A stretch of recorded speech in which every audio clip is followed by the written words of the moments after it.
guys, I'm here with a video showing you how I made the bracer that goes on the left arm for my Blood Moon Katarina cosplay.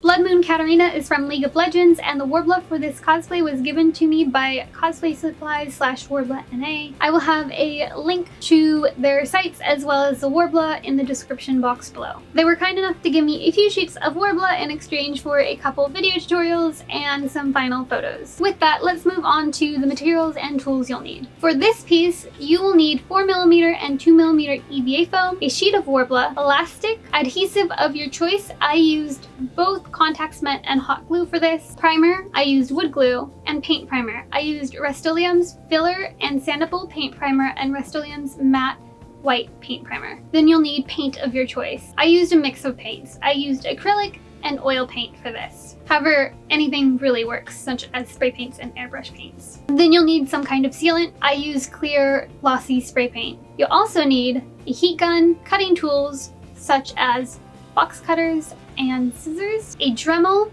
medium and fine grit sandpaper, this blue rope trim that you can most likely find at your local craft store. I found it at Joann's. And I believe that's everything. If I did forget anything, a list to everything I used to create this will be in the description box below. I've made templates for the entire Blood Moon Katarina cosplay and have them up on my store Envy and Etsy.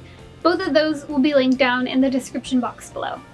And with that, let's get on to the crafting. To start off, I figured out the sizing for my pattern by wrapping a sheet of paper around my arm and making some guidelines. Then I drew up my pattern by looking at a reference photo and doing my best to recreate the shape and details shown in the photo. These patterns are available on my store Envy and Etsy if you'd like to skip patterning. Once I was happy with my pattern, I cut it out and transferred it to EVA foam. The center seam for this needs to be placed on a fold. This can be tricky to do with EVA foam, so instead of trying to fold the foam, I traced out 1/2, flipped my pattern over, lined it up on the center line of what I had already traced out, and traced around the second half to get one whole piece. After this, cut out the pieces using scissors or a utility blade. I used 4mm EVA foam for the base layers of the bracer and 2mm EVA foam for the strips around the edges and smaller details.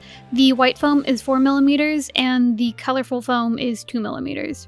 I know the bracer is already put together in this clip, we'll get to that. But next you'll want to draw on your lines for this zigzag detailing and then go over those lines with a box cutter or utility blade. Be sure not to cut all the way through the foam when you are cutting into it. You'll want to do what's called scoring the foam. After that, use a heat gun to open up those lines. You'll be able to see the lines that you just cut widen, creating indentations or grooves in the foam. And once you see those open up, that's when you need to stop heating the foam because you don't want to overheat it, as you'll need to heat it quite a few times later. Do this before assembling anything. By the way, I had forgotten until after I had already glued everything together, which is why my bracer is glued together in this clip already. It's not impossible to score the foam after it's glued together, it's just more annoying since now you have to be careful not to cut into any of the thinner details around the edges. Once everything was cut out, I glued the 2mm EVA foam layer around the edges of the bracer into place. I used contact cement for this and just followed the instructions on the packaging when it came to how to use it. If you find the inner edges to be a bit rough and feel like they need to be smoothed out, use a rotary tool to sand all of the inner edges before gluing it into place. However, if they're pretty clean cut, you can totally skip this step. That is what I did. I skipped that. I didn't bother sanding the inner edges. Once those layers were glued into place, I glued the 2mm EVA foam triangular detail on top of what would be the overall top layer of the bracer. Be sure to follow a reference photo to find the placement for all of these details.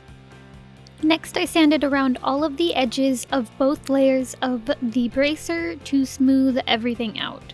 Be sure to wear goggles on a mask when sanding foam, because foam dust is not good for your lungs or eyes.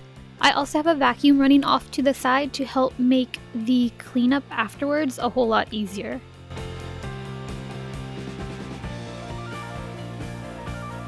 After that, I glued the 2 layers of the bracers together, trying my best to make sure that they were lined up at the center, not necessarily seam, but the line I had drawn on where the center was from mirroring the pattern earlier when tracing it out. Point is, you want them to be as evenly placed and centered as possible. I use contact cement for this, by the way. I sand around all of the edges of the bracer one more time to make sure the top and bottom layers are even with one another, aside from the tips of the top layer that are meant to stick out past the bottom layer. I want to make sure that all of the seams are nice and smooth. I sand at a slight angle to bevel the edges to mimic the angle that I saw the edges had when I was looking at reference photos. Next, I trace around the bracer on a sheet of Worbla and then add some excess around the edges. This excess is to give me extra Worbla that'll help cover the thicker sides of the bracer and wrap a bit around the back to secure the Worbla really well onto the foam. It's kinda like adding seam allowance. Once you have that traced out, go ahead and take a pair of scissors and cut out the piece of Worbla. Use a heat gun to heat up the Worbla until it becomes soft and malleable. Then lay it on top of the bracer and press it into place.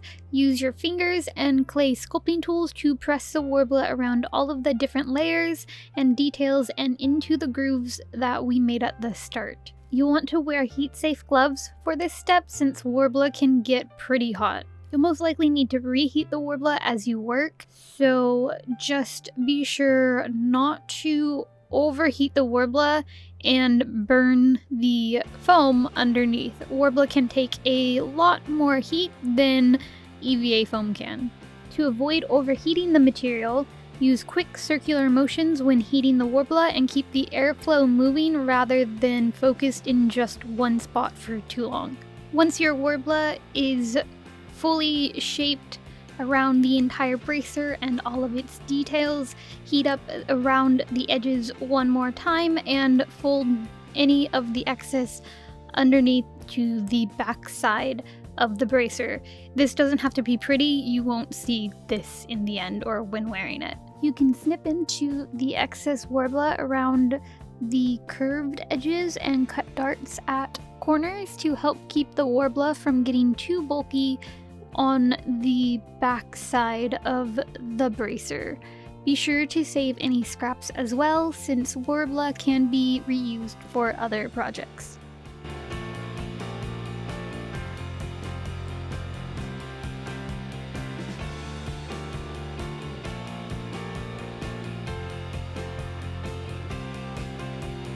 Heat the entire bracer up one last time, both the Worbla and the foam. You want to heat the bracer from the underneath as well to make sure that you're heating the EVA foam and not just the Worbla on the top. When the entire thing feels soft and flexible, press it around your arm to get it to curve and fit your arm. Be sure that you have a thick piece of cloth or a long sleeve between your arm and the bracer because you don't want to burn yourself and this is going to get pretty hot. Hold it there, keeping the entire thing curved until cooled. Once cooled, it should keep its shape and be nice and sturdy. Now it's time for a whole lot of sanding. Worbla has a rough, textured surface, so to get a nice, smooth piece of armor, you'll need to spend quite some time sanding and priming. First, you'll want to take a medium grit sandpaper and sand the entire bracer. Try to get it as smooth as possible. It doesn't need to be perfect though. The next steps will help smooth it even further, which is what you're seeing me doing here. I didn't film sanding at the start since you'll see enough of that as is in this series already.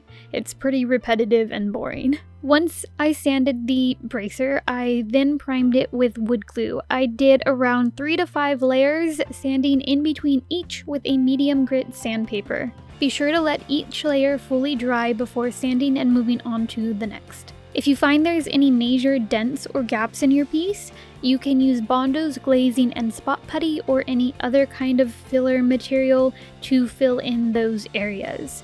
Apply it in layers, letting each layer fully dry and sanding after each until those areas are fully filled in or as filled in as you want them to be, like to your liking. Do this between one of the layers of wood glue. Your armor should be pretty smooth by now, but feel free to do more priming and sanding until it's as smooth as you like. This doesn't need to be 100% perfect by the end of this step. It can still be a little bit rough because the next step should make it entirely smooth, at least ideally. After that, I used a sandable and filler spray paint primer from Rust-Oleum to coat my bracer. I did 2 layers of this and used a fine grit sandpaper to sand in between each layer or after each layer, and after each layer was completely dried. If you find it needs to be even more smooth, just go ahead and do another coat. But after this, the bracer is probably going to be about as smooth as you can get it. Once I felt the bracer was smooth enough, I coated it with a matte white spray paint primer from Rust-Oleum. After it was fully dried, I started masking off any area that I wasn't painting first. I decided to start with the gold trim, so that meant the center area that'd be painted red later is what got masked off. If you aren't using an airbrush or spray paint, you can probably skip this step since a paintbrush gives you more control. However, if you have a shakier hand, it might be a good idea to still mask off around the edges.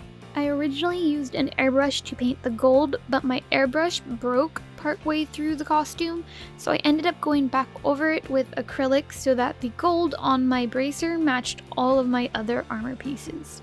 Next, I painted the red color in the center and used acrylics for this, so I didn't bother masking anything off. It took a few layers to get it fully opaque. Make sure to let each layer of paint dry fully in between. It also helps to paint each layer in a different direction to avoid having the paint look streaky in the end. I also find that this helps the paint get fully opaque quicker or in less layers. Not 100% sure why, but I assume it has something to do with the paint building up and staying thin in the same spots as the previous layer. At least that's my guess. Again, not 100% sure why. After that, I sealed everything with a clear coat of glossy spray paint.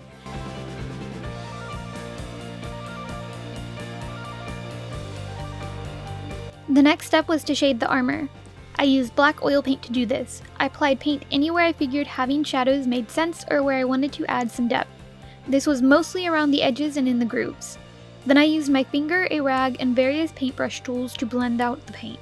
Another method I used was to apply a lot of paint to areas and then used a rag to wipe off the excess. This should leave behind paint in only the indented areas. I'd then go in and add more paint or blend it out depending on what was needed. How you apply it is up to you and your preference. Once I was happy with the paint and the paint was fully dried, I sealed it with another coat of clear glossy spray paint. I wanted to give even more depth and a bit of a pop to my armor pieces, so I added some highlights using a white paint and a thin brush. I applied this to the raised edges and anywhere else I thought it made sense. So around the grooves and the edges of the gold trim is mostly where I applied this. In some areas, I watered down the paint a bit so I could get a blended look rather than have the solid line I did around the grooves.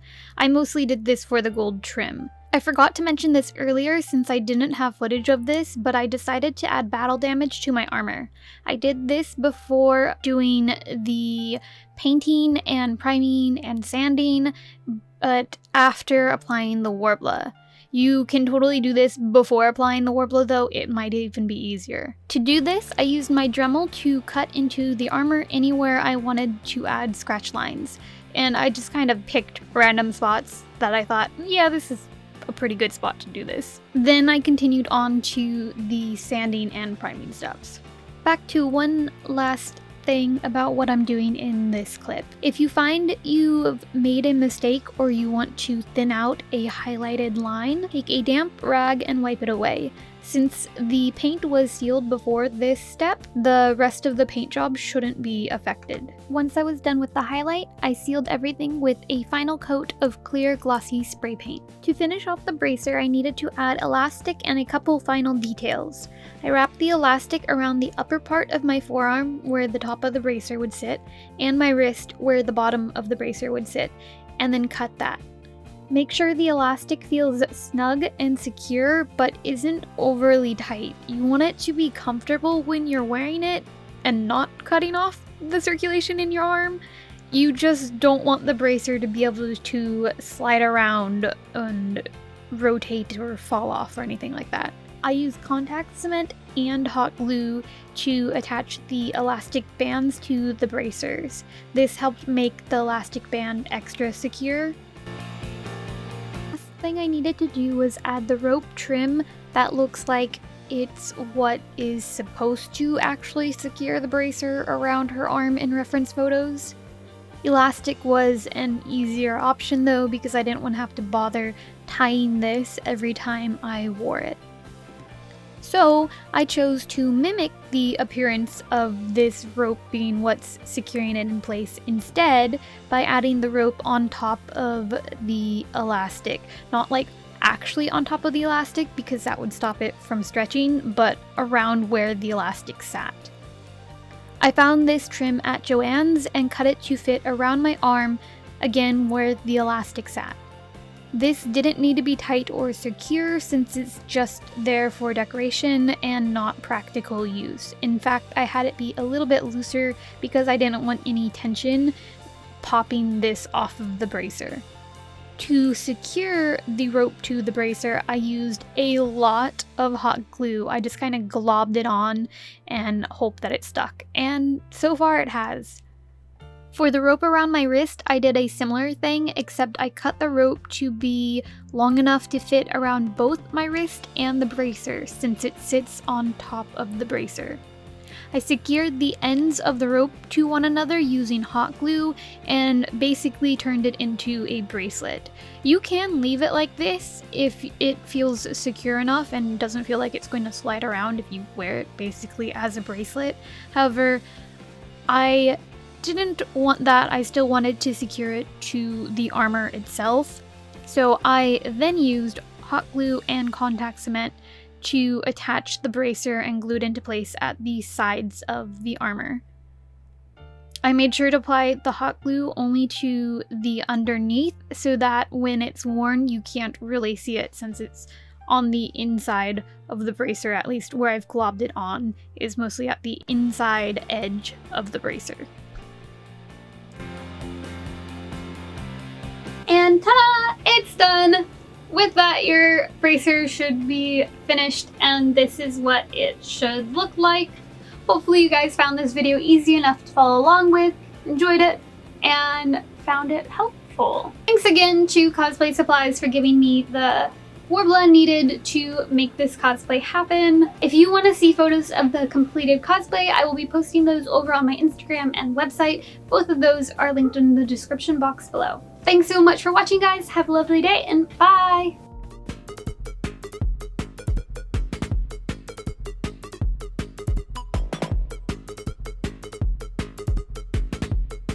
Ta-da! This is done! That's not how I want to do this.